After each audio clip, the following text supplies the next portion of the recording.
આ વાર્તા એક નાનકડા છોકરા રવિ વિશે છે, જેને કેરીના વૃક્ષોથી ખૂબ પ્રેમ હતો.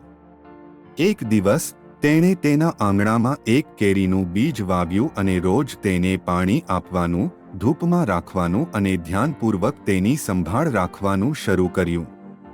પરંતુ ઘણા દિવસો વીતી ગયા અને બીજમાંથી કોઈ અંકુર નીકળ્યો નહીં, જેના કારણે રવિ નિરાશ થઈ ગયો. તેણીની દાદીએ તેને સમજાવ્યું કે ધીરજ અને મહેનતનું ફળ હંમેશા મીઠું જ હોય છે. રવિએ તેમની વાત માની અને છોડની સંભાળ લેતો રહ્યો. થોડા સમય બાદ બીજમાંથી એક નાનું અંકુર નીકળ્યું અને રવિ ખુશીમાં ઝૂમી ઉઠ્યો. વર્ષો પછી તે નાનું અંકુર એક વિશાળ કેરીના વૃક્ષમાં પરિણમ્યું, જે મીઠા ફળ આપતું હતું. આ અનુભવથી રવિએ શીખ્યું કે મહેનત અને ધીરજ હંમેશા સારી સિદ્ધિ આપે છે.